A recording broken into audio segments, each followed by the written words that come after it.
Chapter 12. Clutching the book, Yulef bounded down the back stairs with Tiana following him. They raced into the yard and along the edge of the paddock toward Ulf's den. The sun was going down behind Sunset Mountain, and the light was fading.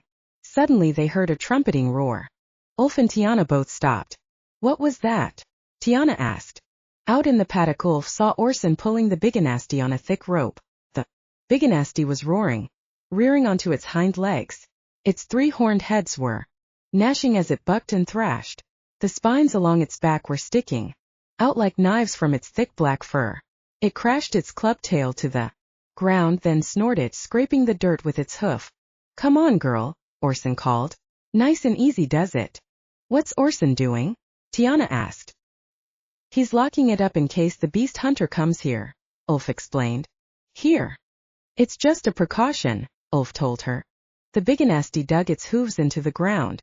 With his massive arms Orson heaved, and the biganasty slid across the mud. Orson dragged it to the safety of the big beast barn. Is everything okay? Ulf called. Orson closed the barn doors on the biganasty and gave a thumbs up. Everything's locked up.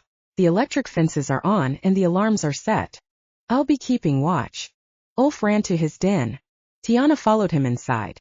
Ulf lay on his straw clutching the book. It was old and bound in soft black leather. I know who has her, he read. Ulf opened it excitedly. The Book of Beasts, by Professor Farraway. He turned the page. To whom it may concern. My name is Professor Farraway. You have in your hands my most precious possession, my field notes from expeditions around the world observing beasts in the wild. Inside you will discover things you could never have imagined, the secrets of beasts.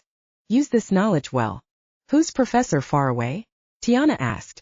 Professor Farraway was the world's first cryptozoologist, Ulf said. He looked out through the bars of his den at Farraway Hall. It was nearly dark. The light was on in the observatory, and Dr. Fielding was standing at the window, peering through her binoculars. He used to live here. He's dead now. Ulf flicked through the pages. The Book of Beasts was Professor Farraway's very own notebook, full of diagrams and drawings, jottings and photographs. Contained sections on every kind of beast, from wartalumps to griffins, electrodactyls to jellystoats. Ulf saw photographs of a gerania, a phoenix, and a mermaid. He found a drawing of a troll digging a tunnel. In the margin was a note on how to hypnotize an 8-headed hydra using walnuts suspended on strings and instructions on how to treat a fairy's sparkle. Look, Tiana said. She saw a picture of a golden rock. The book said that golden rocks live on the Orchid Mountains of Tanzania, and that orchid scent will revive a homesick rock. There are orchids in the forest, Tiana said. We can make the rock better. Ulf turned the pages, looking for the picture of the dragon. Wait, Tiana said, seeing a photograph of a stone gargoyle on a rooftop. That's Druce. The gargoyle was sticking his tongue out. Here we are, Ulf said, turning to the drawing of the dragon chick. It opened on this page. Aziza the Firebelly Dragon, Tiana read. This is Professor Farraway's dragon. He hatched it from an egg. How do you know that? Tiana asked. Dr. Fielding showed me a newspaper clipping in the observatory. That's the dragon that's been kidnapped. Ulf closed the book. I know who has her, he read on the cover. He remembered the book being pushed into his hand in the library. He knows who's kidnapped the dragon. Who does? Ulf looked at Tiana. Professor Farraway. I think he's a ghost. Chapter 13. Ulf heard a noise outside his den. He looked at Tiana. SSH, he whispered. Ulf listened. Who's there? He heard a stone fall to the ground and someone climbing onto the roof of his den. Tiana put out her light and hid in the straw. Professor Farraway, a croaky voice gurgled. At that moment, Druce the gargoyle appeared, his ugly face hanging upside down in the doorway. He smiled, tapping his nose. What have you got there, Furface? Ulf pushed the Book of Beasts under the straw and stepped to the door. What are you doing here, Druce? The gargoyle vanished. Ulf heard him scuttling across the roof. Then, everything went quiet. Where did he go? Tiana asked. Druce's face appeared at the window. His long tongue flicked through the bars, darting under the straw. It coiled around the book. Hey, leave that alone, Ulf said. The gargoyle sucked his tongue in, pulling the book between the bars of the window. Give it back, Druce. Ulf ran outside as the gargoyle bounded away on his knuckles and feet. Drew scurried to the yard and jumped onto the roof of the kit room. Give that book back, Ulf called, running after him. Tiana came flying past. I'll get it, she said. The gargoyle hopped from roof to roof over the yard buildings. He leaped onto the incinerator and sat on top of the chimney, gurgling in the moonlight. Professor's book, Drew said. He started flicking through the pages. Tiana flew up to Drew's and pinched his nose. Give it back, she said. Stop messing about, Drew's, Ulf called. The gargoyle looked down the incinerator chimney. Poor Professor dead and gone, he muttered. He looked back up. His face was black with soot. Tiana stamped on his toe. Now Drew's, she said. Drew's threw the book into the air, then bounded away across the yard. Buildings, muttering. The book hit the ground. Stupid gargoyle, Tiana called. Ulf picked the book up. He wiped some soot off the cover, then clutched it. With both hands, he watched as Drew scurried into the shadows, climbing up the moonlit tower to the roof of the house.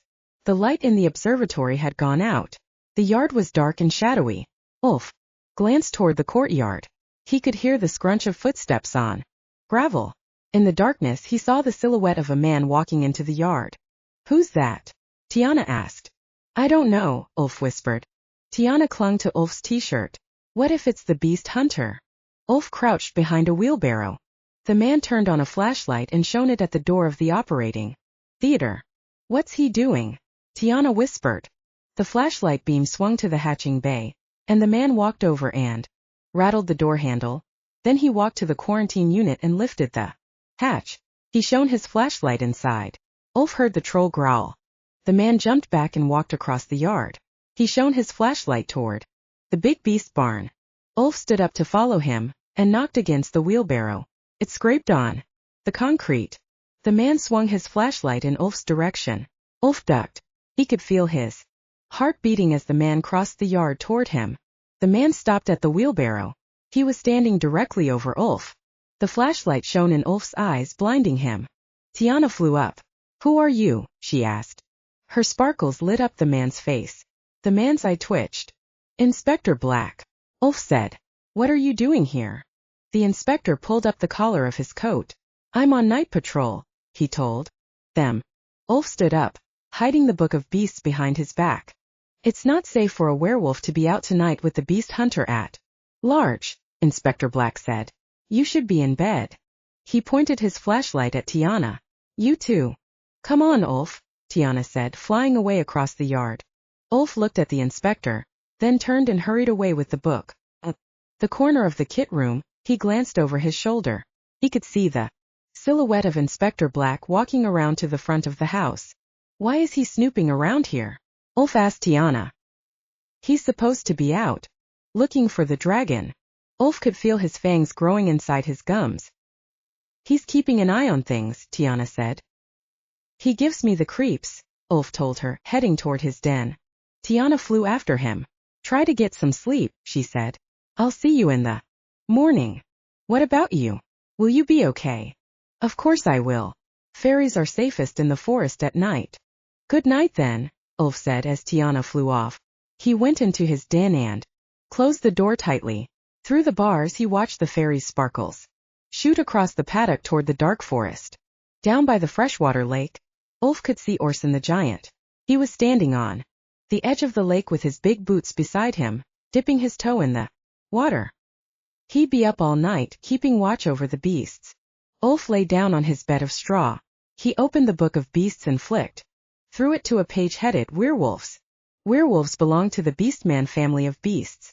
They live in colonies and are similar in appearance to humans, but underneath the skin is a beast. On the night of a full moon they undergo one of the great miracles of the beast world, a complete physical transformation. The skeleton realigns from biped to quadruped, the hair and claws grow, and the teeth become fangs. With the first howl the beast is unleashed. I have seen werewolves leap into rivers and run fearlessly into fire. They will die to protect their own. Do not trespass onto a werewolf's territory. Do not threaten his family. You do beware. Werewolves, in my opinion, are the bravest beasts of all. Ulf looked out at the moon. It was nearly full. There was only one day to go until his transformation. He pulled the straw over him and tucked his knees up into his chest. Chapter 14. The next morning when Ulf woke, the sun was already high in the sky. He could hear the sound of the jeep. Dr. Fielding was driving back through the paddock from the beast park. Has something happened? Ulf called, wiping the sleep from his eyes. Everything's fine. Orson's been guarding the beasts. Come inside, I've got something to show you. Ulf hid the book of beasts under the straw and followed Dr. Fielding to her office. The helping hand has been busy, she said, opening the door. On her table was a pile of papers, each with a name at the top and a photograph of a human. These are all the people we have on file who've been convicted of cruelty to beasts.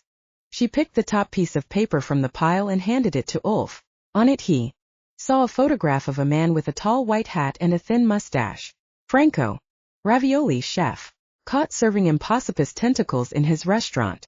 On the sheet below he saw a photograph of a woman with red lipstick and a diamond necklace. Lucretia da Silva, boutique manageress, caught selling jackalope fur coats. On the next sheet was a photograph of a fat man with a bald head. Billy Buck, factory owner, caught dumping chemical waste in Farley Swamp, polluting a crocun habitat. None of them sound like hunters, Ulf said. Criminals tend to flock together, Dr. Fielding told him. These should give us a lead to finding the beast hunter. Just then the telephone rang. Dr. Fielding picked up the handset. Hello, RSPCB. Ulf thumbed through the pile of papers. There were over 100 criminals. Yes, I've got some names to give you, he heard Dr. Fielding say. She picked up a rubber band, then glanced out of the window. Yes, Orson's here. He's been keeping watch. No one gets past Orson. She winked at Ulf.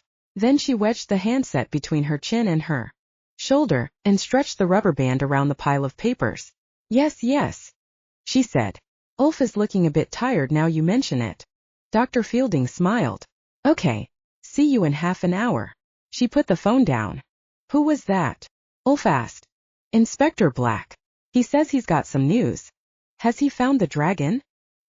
He's coming over. Dr. Fielding stood up. Well, I'd better get on with my work now, Ulf. Ulf opened the door to leave. As he did so, from upstairs he heard moanings and groanings. He listened. The ghost sounded restless. Dr. Fielding, can I ask you a question? He said, turning back to her. Of course you can, Ulf. Is Professor Farraway a ghost? Dr. Fielding looked at Ulf strangely. Professor Farraway? Why would you think that? He's dead, isn't he? Ulf asked. Not everyone becomes a ghost, Ulf, she said. Ghosts only come from unfinished lives. Ulf glanced up the stairs. What was Professor Farraway like? He asked.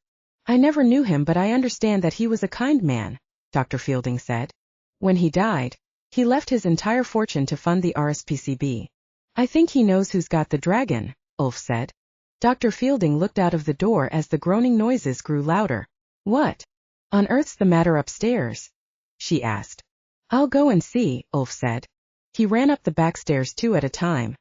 He raced along the gallery of science and through the room of curiosities, his hairy feet skidding to a stop outside the library door. The door creaked open, and the sound of moaning and groaning stopped. Ulf peered into the gloomy room. He took a deep breath and stepped inside. An icy draft swept through him and the door slammed shut. Ulf stood listening in the darkness. He could hear the rocking chair rocking on the floorboards. From up high came the sound of footsteps. Ulf walked through the room, feeling his way around the bookcases. Professor Farraway, he whispered. Are you in here? As he spoke in the gloom, a candle flickered on, the flame lighting by itself. It lit up a large painting on the wall. Ulf walked toward it. It was a painting of an old man wearing a tweed suit, sitting at a writing desk. His hair was gray and thin, and he was looking up from his notebook. His eyes were smiling. Underneath a gold nameplate read, Lord John Everard Farraway, Professor of Cryptozoology. Ulf shivered, feeling the hairs on his neck and back standing on end. Professor. The candle flickered. It was standing on a little table. The table started shaking. Who has the dragon? Ulf asked. On the table a line appeared in the dust.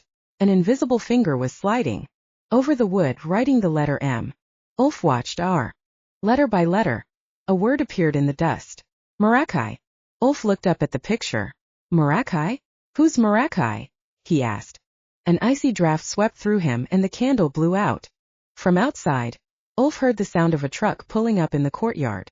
He raced out of the library and bounded downstairs and out through the front door. Dr. Fielding was standing by a huge black truck. Inspector Black was back. The driver's door opened and the inspector jumped down. Dr. Fielding. Quick, Dr. Fielding. Ulf called. Bad news, Ulf, Dr. Fielding said as he ran over. The inspectors found a pit in Furnace Woods. The rumors about the Ring of Horrors are true. I know who's got the dragon, Ulf said. Dr. Fielding, do you have that list of criminals? The inspector asked. It's Marakai, Ulf said. His name's Marakai. The inspector looked at Ulf, his eye twitching. What did you say? Marakai. Marakai's got the dragon. I saw it in the library. Marakai was written in the dust. Pardon, Ulf, Dr. Fielding said, looking confused. Does the werewolf always act so peculiarly? Inspector Black asked. Or is there a full moon tonight? Dr. Fielding pressed her hand to Ulf's forehead. You are starting to get hot. Ulf, she told him. Your wolf brain must be activating. But it's true, Dr. Fielding. His name's Marakai. I'll check to see if it's in the files, Dr. Fielding said. I promise. Inspector Black put his hand on Dr. Fielding's shoulder and started walking her away toward the house.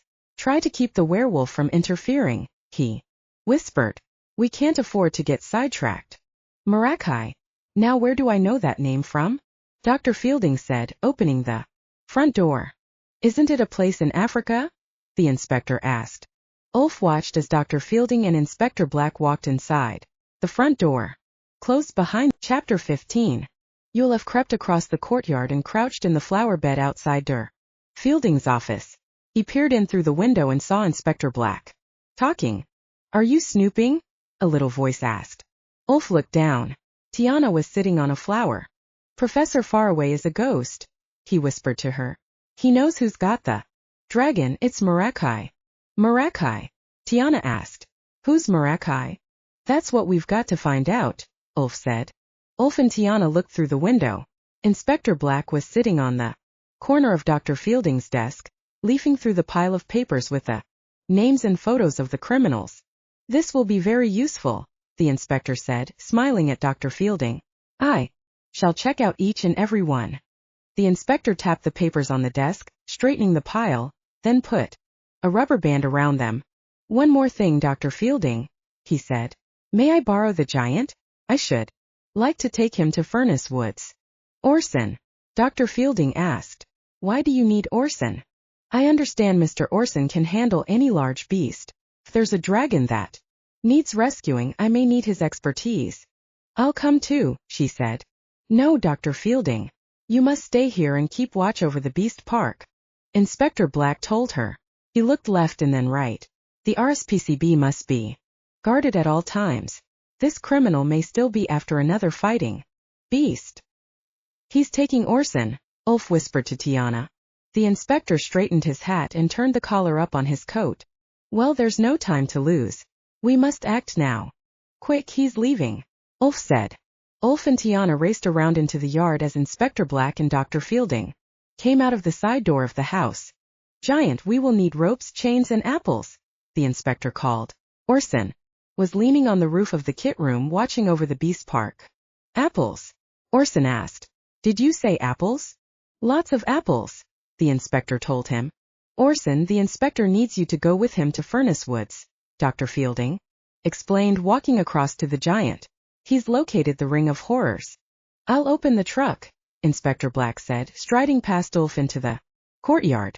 Orson helped Dr. Fielding carry ropes and chains from the kit room. On the end of one of the chains was a huge padlock. Orson slung them over his back. Then he ducked into the feed store and fetched 2 barrels full of apples, holding one in each hand. Ulf ran over to the giant. Why is the inspector taking apples? Ulf asked. Apples are tasty, Orson said. They loaded everything into the back of the truck. In you go too, Mr. Orson, the inspector said. In the truck? But I usually walk, Orson told him. There's no time for that. In you get. Awkwardly, Orson stepped up and squeezed himself into the back of the truck. He had to bend over with his knees tucked against his chest. Ulf looked at him hunched up inside. Do you want me to come too? He asked. You must stay here, werewolf, the inspector said. Orson winked. Thanks, Ulf, but I'll be fine. Keep an eye on things here for me. We will, Tiana replied, hovering by Ulf's side. There's no time to chat, Inspector Black said, shooing the fairy out of the way with his gloved hand. We're in a hurry. He pushed past Ulf and slammed the back doors of the truck. The inspector climbed up into the front seat as Dr. Fielding opened the entrance gates. He revved the engine and the truck's wheels scrunched on the gravel. Ulf saw Tiana lying on the ground. Are you okay? He asked, picking her up. Sparkles fizzed weakly from her wings. She lay crumpled on Ulf's hand as the truck drove off up the driveway. He hit me, Tiana said. Inspector Black hit me. Chapter 16. Dr. Fielding closed the entrance gates. Come on, Ulf, it's time for your checkup, she told him. There's something wrong with Tiana, Ulf said. He held out his hand to show Dr. Fielding. The little fairy was gripping onto the hairs on Ulf's palm, trying not to topple. She looked pale. Dr. Fielding knelt down. What happened to you, Tiana? She asked. I got bashed, Tiana said. Inspector Black hit her, Ulf explained. I'm sure he didn't mean to, Dr. Fielding said. She checked the fairy's wing. It was bent and crumpled like tissue paper. It's not broken, but you've lost your sparkle, Tiana. No flying for a while. Come on, Ulf. We'll get her comfortable. Ulf carried Tiana inside. He followed Dr. Fielding into her surgery, the room where she performed health checks and smaller operations. Dr. Fielding placed Tiana on a ball of cotton wool. You'll be okay there. Tiana, she said. You need to rest. Tiana lay down and closed her eyes. Right, now let's have a look at you, Ulf, Dr. Fielding said. Every month on the day of his transformation, Dr. Fielding gave Ulf a full physical examination to monitor his development. The RSPCB kept records of all of their beasts, gathering as much scientific information as they could before the beasts were released back into the wild. Werewolves were no exception. Ulf sat on the edge of the examination table. Did you get any sleep last night? Dr. Fielding asked him, flicking through his medical records. Not much, Ulf replied. You're turning nocturnal, Dr. Fielding told him. How are you feeling? I feel strong. I could have gone with Orson. It isn't safe for you, I'm afraid, Dr. Fielding said. But I'm a werewolf. I'm not scared. I need you here, Ulf, to help me guard the beasts. Dr. Fielding held his hand and pressed her fingers on his wrist, checking his pulse. She looked at her watch and counted. It's racing, she said. 220 beats per minute. Is that good? Ulf asked. For a werewolf it is. Ulf opened his mouth and Dr. Fielding looked inside. The tips of your fangs are coming through your gums, she said. Ulf's jaw and tongue were getting longer. Dr. Fielding took a thermometer from her coat pocket. She popped it into Ulf's mouth. Hold that there, she said. As Ulf rolled the thermometer with his tongue, Dr. Fielding picked up his medical records and began making notes. But what if Orson needs help? Ulf asked, trying not to spit the thermometer out. Orson will be fine. You must look after yourself. It's only a few hours until your transformation. She took the thermometer from Ulf's mouth and looked at it, checking the temperature. Your blood is warming up, she said. 117 degrees. She wiped the thermometer and placed it on the counter. Now let's have a look at your skin. Ulf pulled off his t-shirt, and Dr. Fielding examined his back and chest. The hair is beginning to sprout, she said. Your shoulders and chest are getting bigger. Ulf's skeleton was beginning to realign. He stood against the wall, and Dr. Fielding measured his height. You're almost an inch taller than normal, she said. From a metal shelf she handed Ulf the pressure ball, a black rubber ball with a tube connected to a pressure gauge. Ulf squeezed the ball and the dial on. The gauge swung to the red zone. Good, Dr. Fielding said.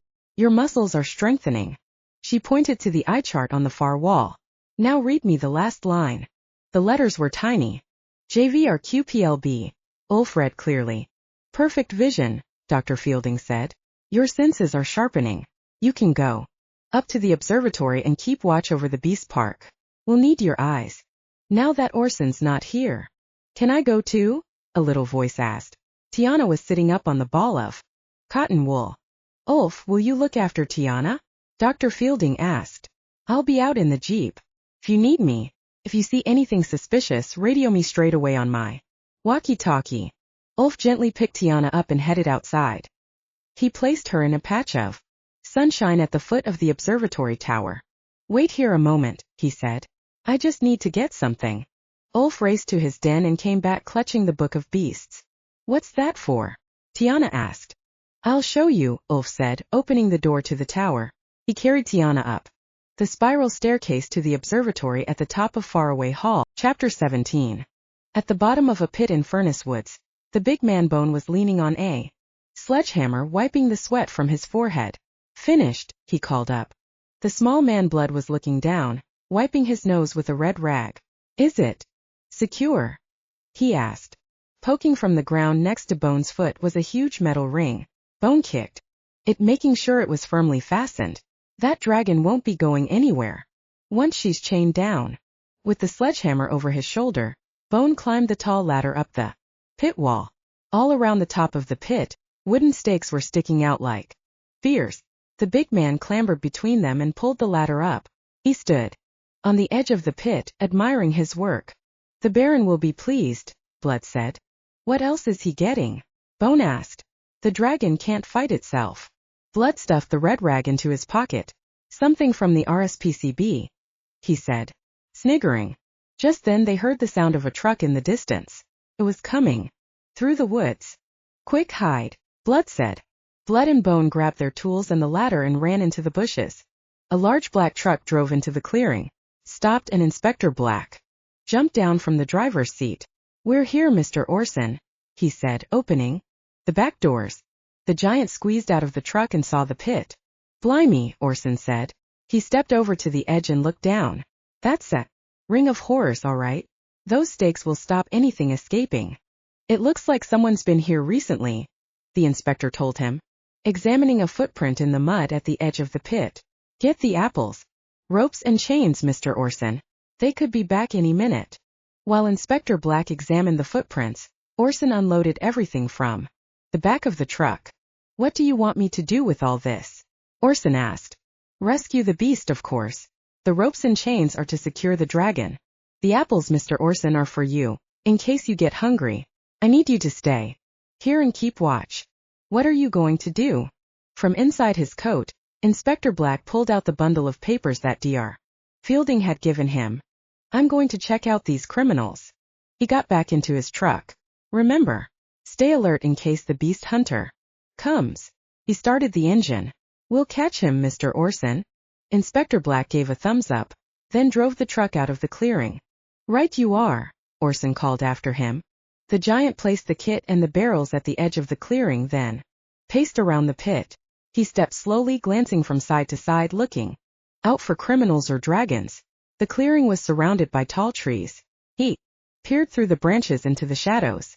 Around and around he went, and each time he circled the pit, he looked across at the two barrels and sniffed. He could smell the apples. He stepped over to a barrel, reached in and took out 2 handfuls of apples, then popped them into his mouth. They tasted delicious. He glanced around at the bushes and trees. There was no sign of anyone. The woods were quiet. It was tough keeping watch. There weren't any beasts to rescue. In fact, there wasn't really very much at all to do, except eat. Orson sat down on the ground with the 2 barrels on either side of him. He dug in, eating handful after handful of apples. They tasted sweet and juicy. He scarfed 2 or 3 at a time, apple juice running down his chin. Lovely apples, he muttered. In no time at all, the barrels were empty and the giant's belly was full. Orson leaned against a tree and stretched out his legs. As he kept watch, his eyes began to feel heavy. He yawned. Soon he was snoring. Just then in the bushes something moved. Blood crept out wearing a gas mask. On his back was a cylinder of tranquilizer gas. While Orson snored, Blood pointed the tube under the giant's nose and sprayed the gas. The giant slumped to the ground. Blood pulled off the gas mask. Tie him up, he called. Bone stepped out from the bushes and picked up the ropes and chains beside Orson. He started wrapping them tightly around the giant's legs.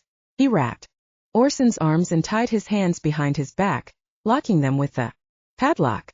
Blood ran off through the trees as Bone wrapped the rope around the giant's head, gagging his mouth.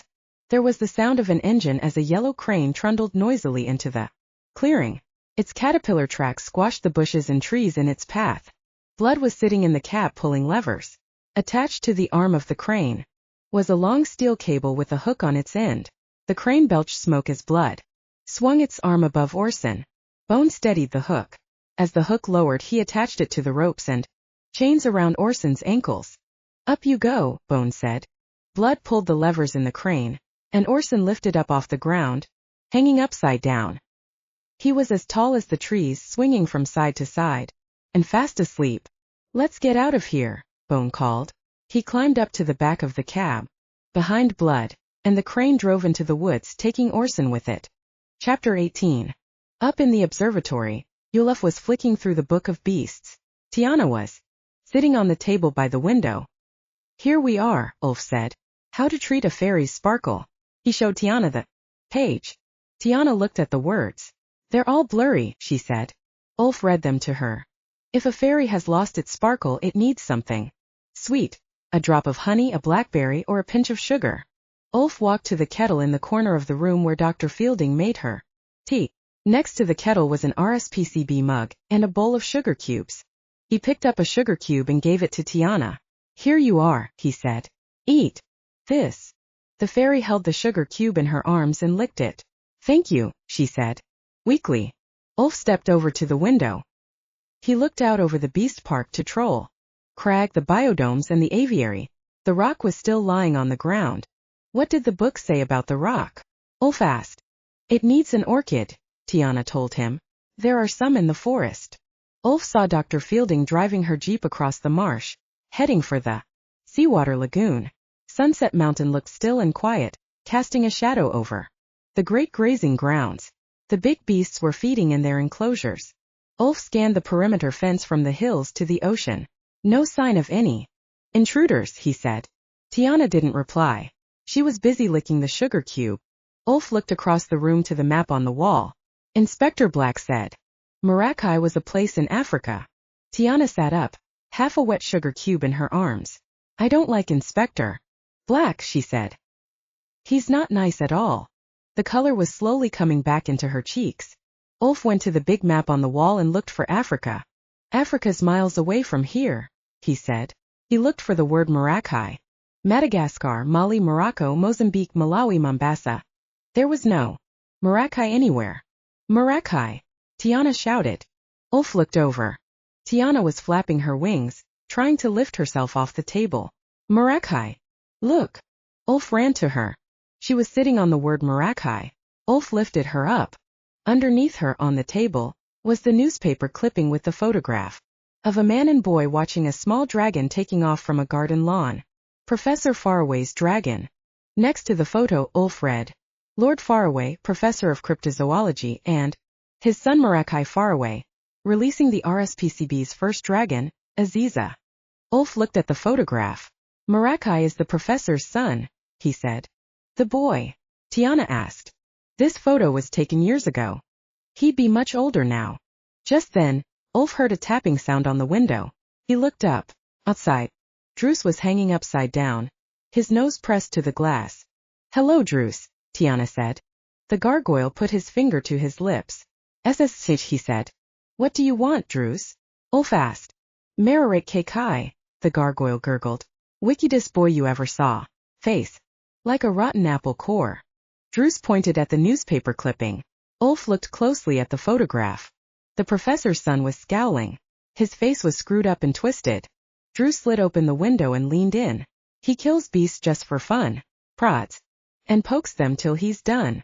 The boy in the photograph was holding a stick. He was poking it at the dragon. The end had been sharpened to a point. Look at his hand, Tiana said. The boy's little finger was missing.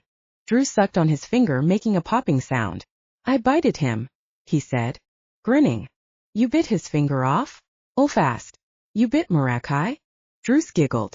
Nasty Maracay. Went away he did. Good riddance. He's back, Ulf said to Tiana. Maracay Farraway's got the dragon. SSH, Druce said. The gargoyle's ears pricked up. He scuttled onto the observatory roof and stared up the driveway. He stuck out his tongue then turned to stone. Ulf heard an engine. He rushed to the north window. Inspector Black was driving down the driveway in his black truck. Ulf grabbed the walkie-talkie from the table. He turned it on. "Dr. Fielding," he said. "Dr. Fielding. They're back." The sun was starting to go down behind Sunset Mountain. Dr. Fielding was driving the jeep through the yard to the courtyard. Ulf watched as she pulled up and stepped out to let the inspector through the front gates. She reached into her white coat and took out her walkie-talkie. Ulf heard a hiss and then a crackle, and then Dr. Fielding's voice. "Hello, Ulf. Good news. Inspector Black has captured the criminal. Orson has saved the..." Chapter 19. Yulef gave Tiana the walkie-talkie and another sugar cube. She wasn't strong enough to fly yet. She waited by the window as Ulf bounded down the spiral stairs. He ran to the courtyard. Dr. Fielding and Inspector Black were standing by the RSPCB helicopter. "We should take the beast cradle, in case we have to bring the dragon back." "Here," Dr. Fielding said.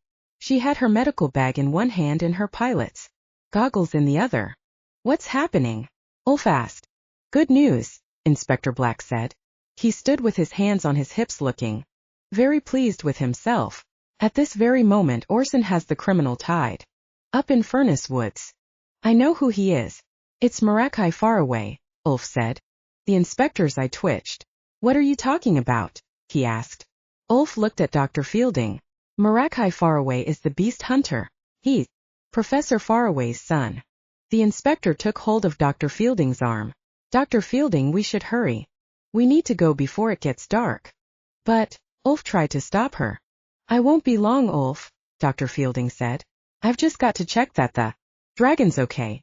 I'll be back in time for your transformation." Dr. Fielding opened the door of the helicopter and put her medical bag inside. "Ulf, please would you be helpful and fetch the beast cradle for me? It's in the kit room." "Come on, Werewolf, I'll help you," Inspector Black said. The inspector took Ulf by the hand and walked him toward the yard. "It's all right. I can do it myself," Ulf said. The inspector gripped Ulf's hand tightly. He smiled and looked around. "Marvelous place you have here, isn't it?" he said. "Fresh air. Lovely views." Inspector Black's leather glove felt cold against Ulf's hairy palm. "You must love growing up here. Mountains, lake, sea, you really have it all." They walked past the kit room. "Where are we going?" Ulf asked. "The beast cradle's in there. You even have your own little den," Inspector Black said. He dragged Ulf out of the yard, walking him along the paddock fence. The door to Ulf's den was open. "Ah, look, Dr. Fielding's given you lovely fresh straw." Ulf tried to pull his hand away. "In you go," the inspector said, pushing Ulf inside. Inspector Black slammed the door and turned the key in the lock. "Werewolves shouldn't be allowed out on the night of a full moon," he said. He pulled the key out and threw it into the paddock. Ulf rattled the bars. "Dr. Fielding," he called. "Dr. Fielding." "Dr. Fielding can't hear you," Inspector Black said. Ulf heard the sound of the helicopter's engine starting up in the courtyard. "She and I are going on a little expedition," the inspector said. He put his hand through the bars of the cage and stroked Ulf's head. Ulf tried to step back, but the inspector gripped his hair. "Such lovely thick hair. You'd make a good rug." Ulf bit the inspector's hand. "Ow!" The inspector's glove came off. Ulf stared. The inspector's little finger was missing. "You're not an inspector at all," Ulf yelled. "You're Marakai Farraway. That's Baron Marakai to you." He smiled. A wide grin stretched across his face to his ears. He threw his head back and started laughing. "Ha ha ha ha ha ha. Ha ha." As he laughed, his grin didn't move. Even when he stopped laughing, it was still stretched wide across his face. It was stuck. He pressed his fingers to his cheeks, pushing the corners of his mouth back into place. Then he took his hat off and dug his fingers into the skin on his neck. It was rubber like a mask. He pulled it up, and underneath Ulf saw a face that was old and twisted with hatred like a rotten apple core.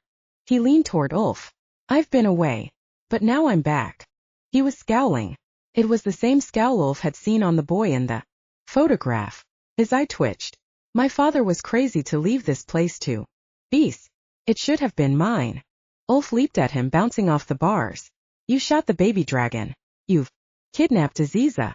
Marakai smiled, rolling his rubber mask back down, and slipped his glove back on. Where's Orson? What have you done with Orson? I'd love to stop and chat, he said. But I have to go to Furnace Woods. Have a ring of horrors to attend. Dr. Fielding's in for quite a surprise. He hurried off toward the courtyard. I'll be back for you later, he called. Ulf furiously rattled the bars. Dr. Fielding, Tiana, Druce. He could hear the helicopter blades starting to turn. Help! Somebody help! Ulf looked up at the house. Druce was on the rooftop as still as stone. Tiana! Ulf called. A sparkle came flying from the observatory window. It sputtered through the air, dipping and weaving. I'm coming, her tiny voice called. Her sparkle was fizzing weakly. She fell down at Ulf's door. Let me out, Tiana, Ulf said. Inspector Black is Marakai Farraway. He tricked us. Where's the key? Tiana asked. He threw it into the paddock. Tiana flew off to find it. I can't see it, she said, flying low over the grass. From the courtyard, Ulf could hear the thwack thwack thwack of the helicopter. Blades. Hurry up, he called. They're about to take off. He's got Dr. Fielding. Found it. Tiana called, dragging the key across the grass to Ulf's den. Ulf picked it up and unlocked the door. We have to stop them, he said.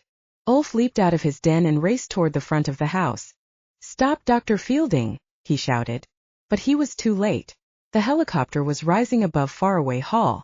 Ulf stood in the yard and watched as it banked, heading northward. He saw it getting smaller and smaller as it flew into the distance. Tiana hovered beside him. Dr. Fielding's in danger, Ulf said. Then you have to go after her. But how? Ulf asked. You'll have to fly, Tiana told him. Meet me by the rock. Chapter 20. Tiana shot off across the paddock to the dark forest, a trail of sparkles sputtering behind her. Ulf ran along the track to the aviary. He sprinted through the mesh tunnel, past the griffin and the vampire owls and out the other end. The rock was lying on the ground. It looked up at Ulf with big sad eyes. Don't worry, Ulf said to it. Tiana's got a surprise for you. The rock screeched. Tiana came flying from the dark forest. Look what I've got, she called. In her arms she was carrying a flower with white petals. It's an orchid, she said. Tiana laid the flower on the ground in front of the rock. It's time to go home, she said. The rock leaned forward and sniffed the flower, then started cooing happily. It's working, Ulf said. The rock's big yellow eyes blinked. It likes it, Tiana said. Ulf stroked the rock's head with his hairy hand. The rock looked up at the sky. It stood up and shook its feathers. Can I have a ride? Ulf asked it. The beast lowered its head to the ground. Ulf took hold of the golden feathers on the rock's neck and pulled himself up. He sat on its back, gripping its feathers with both hands. Let's go, he said. The rock beat its wings and lunged into the air, took off flying upward into the evening sky. Ulf looked down. Wait for me, Tiana called. She frantically fluttered her wings and in a burst of sparkles shot up and tumbled onto the rock's back, landing in its feathers. The rock flew high above the biodomes, soaring over Sunset Mountain. Ulf looked out over the land and sea, the wind blowing through his hair. The air tasted clean and cold. The sun was setting and the clouds glowed red. Which way's Furnace Woods? Ulf asked. North, Tiana said, whispering into the rock's ear. The rock banked in a wide circle. Full speed ahead, Ulf said. The rock swooped down over the great grazing grounds and the dark forest, clipping the treetops. The bull toxic bellowed from the paddock. As the rock soared over Farraway Hall, Ulf looked down on the chimneys and the rooftop. Druce the gargoyle was dancing and waving. Go for face, he called. The rock flew over the perimeter fence, and Ulf looked at the fields in the far distance. He had never seen them before. Keep an eye out for the helicopter, Tiana said. Ulf sat up to look over the top of the rock's head, and the cold wind hit him full in the face. The light was fading, and there was no sign of the helicopter in the sky ahead. They'll be miles away by now, he said. The rock beat its wings, gathering speed. Ulf wobbled. He leaned forward, flattening himself against the rock's neck. Try to relax, Tiana said. It won't let you fall. The rock screeched, and Ulf slowly let his grip loosen on its feathers.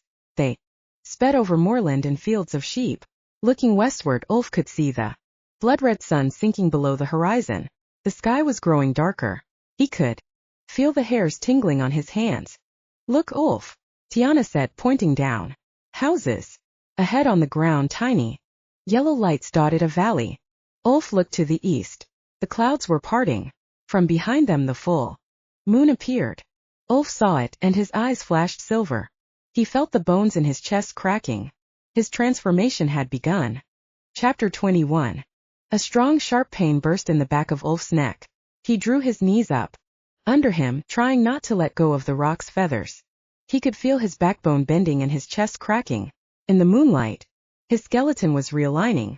His skin stretched. He could feel his muscles tightening and growing, ripping his t-shirt and tearing his jeans. He gripped tightly. The hair on the back of his hand started spreading. His nails lengthened, turning into claws. His tail was emerging and thick dark. Hair was growing over his whole body. Fangs split through his gums, pushing his lips open. He felt his tongue lengthening, dripping with saliva. His lower jaw thrust forward and his whole face twisted into that of a wolf. Ulf looked up at the full moon. He threw his head back and howled. With wolf eyes he could see further. He could hear every sound. Smells were filling his nostrils. In the distance the landscape darkened. He could see a vast blanket of trees. That's furnace woods, Tiana said. As the rock thundered onward, Ulf sniffed the air. He could smell the scent of humans. He glanced down as the rock shot over the tops of tall pine trees. They flashed below in a blur. Up ahead, Ulf saw a circle of bright lights. His ears pricked up. He could hear humans cheering. A man was speaking through a megaphone. Ladies and gentlemen, welcome to the Ring of Horrors. In the shadows, Ulf could make out a crowd of humans. They were gathered beside a huge round pit dug into the ground. They were waving money and shaking their fists. On either side of the pit, the tall arms of two cranes were poking from the treetops. As the rock swooped lower, Ulf looked down. He saw Dr. Fielding gagged and tied to a post. Next to her, standing on a mound of earth, was a man dressed in a fur coat. His face was twisted and rotten. Tiana gasped. Who's that? She asked. Ulf bared his fangs and snarled. That's Marakai. Baron Marakai waved, then held a megaphone to his lips. I, Baron Marakai, welcome you to an historic night. The crowd cheered. The rock swooped lower, circling. I would like to thank our special guest, Dr. Helen Fielding, for helping me gather you all together. Ulf saw Franco Ravioli the chef, Lucretia da Silva the boutique manager, and Billy Buck the factory owner. Baron Marakai had invited all the criminals from Dr. Fielding's files. For too long the RSPCB has meddled in our world, Baron Marakai said. Now, it's their turn to suffer. The RSPCB is over. The beast shall soon be ours. The Baron removed his gloves and raised his right hand. Death to the RSPCB. All the humans in the crowd folded down their little fingers and held up their right hands. Death to the RSPCB, they cheered. They began chanting, Barambamba, Ranbaran. And so to the main event, Baron Marakai said. For your entertainment I give you a fight between two heavyweights. The first, a fire breather. From out of the trees a crane trundled to the edge of the pit. Swinging from the crane's arm on a steel wire was a huge metal cage draped in a tarpaulin. It was rocking and clattering. A big man with a thick beard and long greasy hair stepped out of the crane's cabin and climbed down a ladder into the pit. Hanging from the bars of the cage was a chain. The big man attached the chain to a metal ring at the bottom of the pit and climbed back out. Ladies and gentlemen, the Baron announced, I give you Aziza the Firebelly Dragon. The doors of the cage burst open, and Aziza the dragon tumbled out, screeching into the ring of horrors. The dragon stood in the pit beating her wings. She tried to take off but she couldn't. She was tied to the ground, the chain attached to a metal collar on her neck. Her back legs were tied together with another chain so she couldn't run. The dragon roared, and a jet of flame shot out of the pit. Facing Aziza, we have a beast with the strength of 100 men. The crowd parted as a second crane trundled to the edge of the pit. Here for the first and possibly last time our challenger, the RSPCB's very own giant. Hanging upside down from the crane's steel wire was Orson. The crane jerked, and the wire slackened. Orson fell crashing into the pit. Chapter 22. From the back of the ROC, Yulef could see Orson standing in the ring of horrors. The giant's clothes were torn and dirty. His face was covered in mud. His feet were tied with chains. The crowd booed and hissed. Aziza the dragon lurched forward, roaring at the giant. Fight! Baron Marakai shouted. Fight! Fight!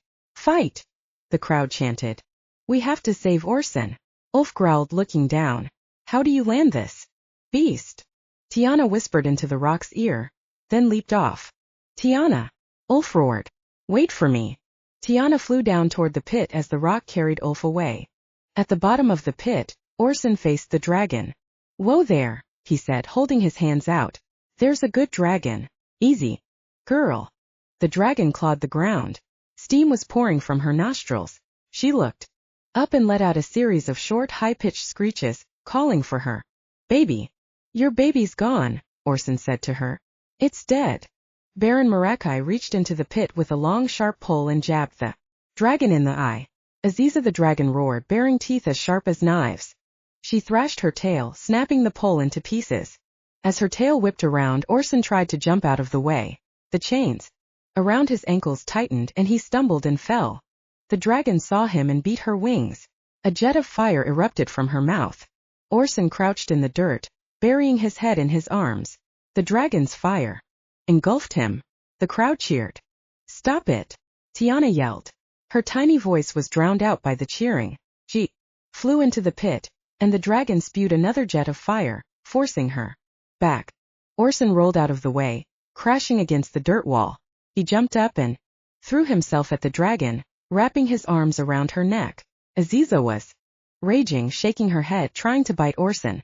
The giant pressed his shoulder into her side, holding on with his massive arms. Aziza's legs started to buckle. Orson heaved, trying to pull her to the ground. Just then the dragon's tail whipped around, smashing against Orson's head. Orson clung on. I'm not going to hurt you, he said, trying to calm her. The Baron reached in with a pole, jabbing Orson in the neck. Ow! Orson said, letting go. The dragon lashed with her tail. It smashed Orson's jaw, knocking him backward. He tripped on his chains, crashing to the floor of the pit. The back of his head hit the metal ring poking from the ground. Orson lay still.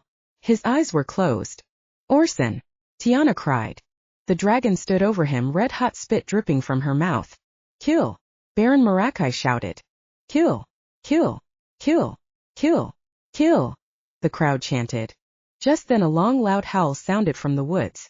It echoed around the clearing. The chanting stopped. The crowd gasped as a werewolf leaped from the trees and jumped into the ring. Chapter 23. Werewolf! Baron Marakai hissed. Ulf crouched between Orson and the dragon, baring his fangs.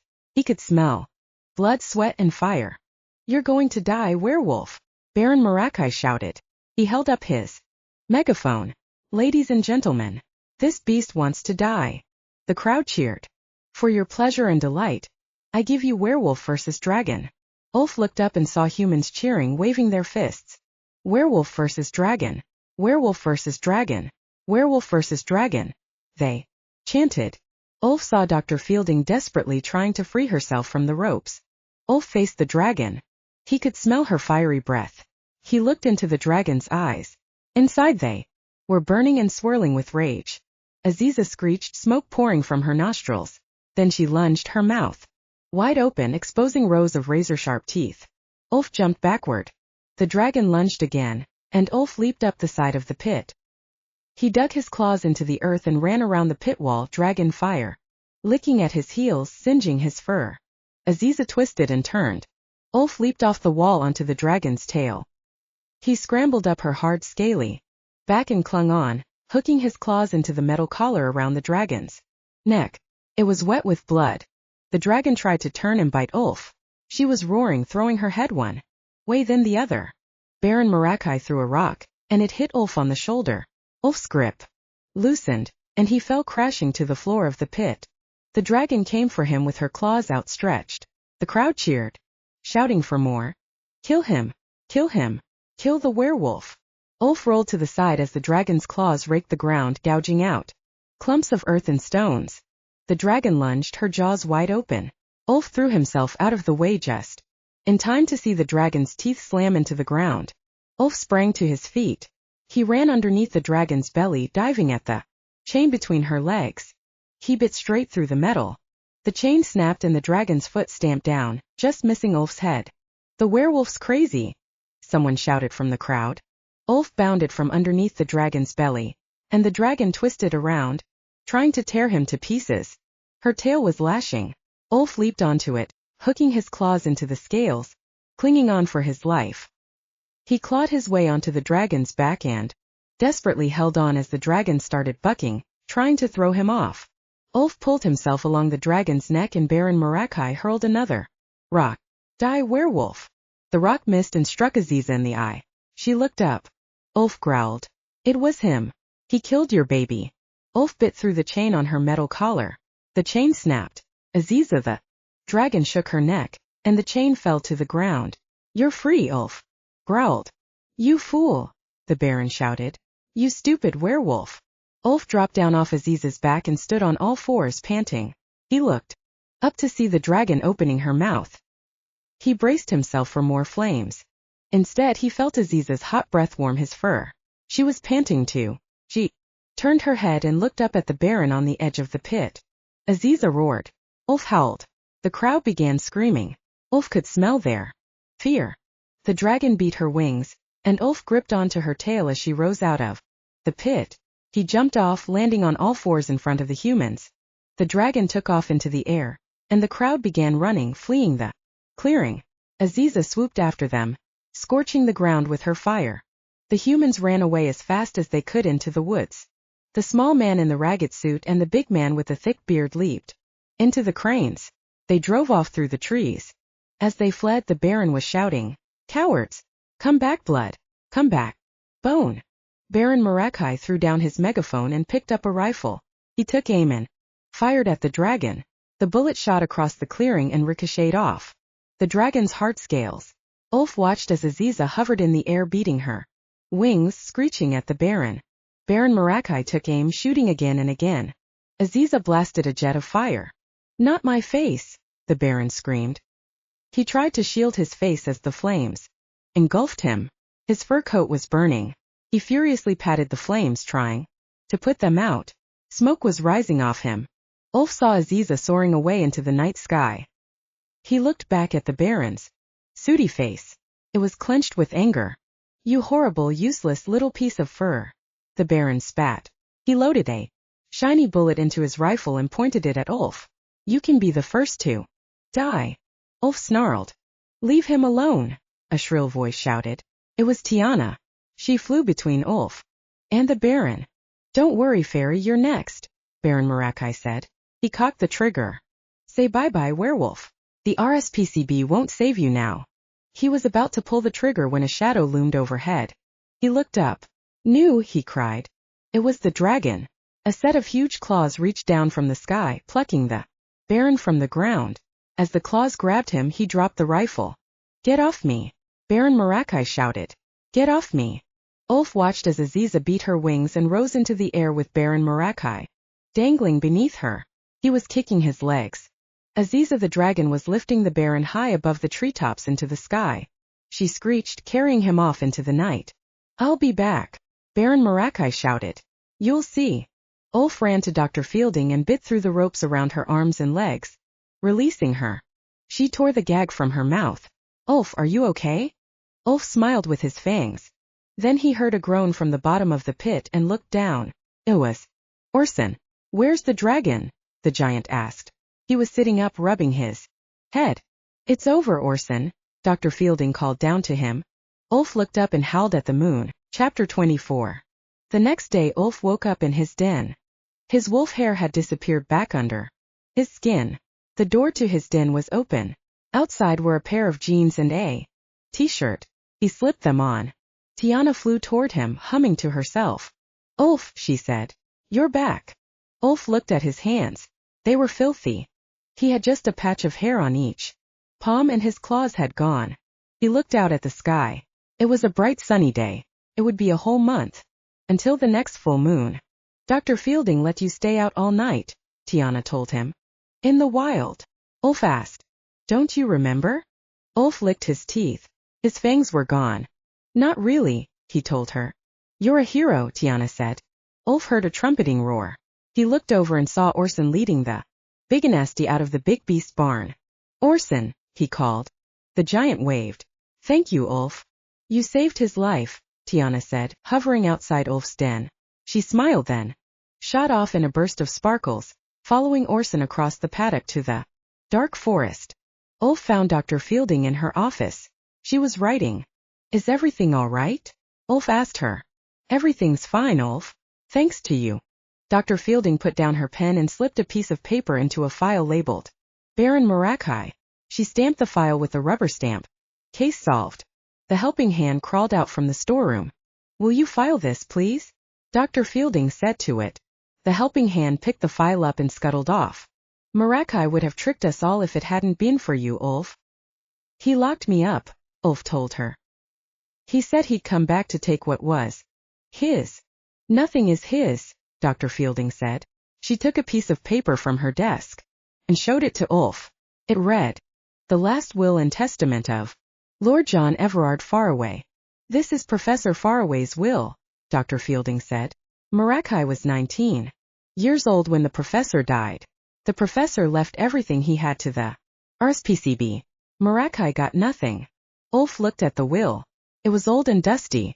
He thought about the ghost in the library and how it had tried to warn him. Marakai was nasty, Ulf told her. Drew says he was cruel to beasts. Marakai must have wanted Farraway Hall for himself, Dr. Fielding said. He seems to have been planning his return extremely carefully. He must have known all about the dragon migration and realized that Nice wouldn't send an inspector straight away. Dr. Fielding stood up and went to the window. Outside, a shiny black car was pulling up at the entrance gates. About time, Dr. Fielding said. Who's that? Ulf asked, following her to the courtyard. Ulf watched as a man stepped out of the car. He was short and fat, dressed in a black coat and a bowler hat. My name's Inspector Hector, he said. I'm from Nice. I'm very sorry I'm so late. I've come about the dragon. Then you'd better come inside. You can park next to that truck, Dr. Fielding said. She pointed to the Baron's big black truck in the courtyard. We have much to discuss. While Dr. Fielding led Inspector Hector to her office, Ulf headed to the tower. He ran up the spiral stairs to the observatory and grabbed the book of beasts from the table where he'd left it. He looked out of the window at the beast park. He looked toward the aviary. The Rock would be back home by now, he thought. Ulf heard a tapping sound and looked up. Druce the gargoyle was dancing on the glass dome. He started singing. He kills beasts just for fun, but not this time 'cause fur face one. The gargoyle blew a loud raspberry at Ulf, then scuttled back along the rooftop to his perch. Ulf headed down the spiral staircase with the book of beasts. Halfway down in the wall of the tower, he opened a door that led into the main house. He stepped into a dusty room with a grand piano. A giant moth was hanging from the ceiling, and wood lice the size of cats scurried across the floor. Ulf hurried through the room and out into the gallery of science. He ran the full length of the corridor, through the room of curiosities to the door of the library. The door creaked open, and Ulf stepped into the darkness. He felt his way to the painting. Professor Farraway? Are you here? A candle flickered on. It's over. Marakai's gone, Ulf said. Ulf placed the book of beasts on the table beside the candle. Thank you for the book, Professor, he said. As he turned to leave, he heard a noise behind him. He looked back and saw the book floating toward him. It pushed itself into his hand. Ulf turned it over. On the back, written in dust, were the words, "This book will save your life." But we're safe now, Professor, he said. Aren't we? Ulf felt an icy draft pass straight through him, and the candle blew out.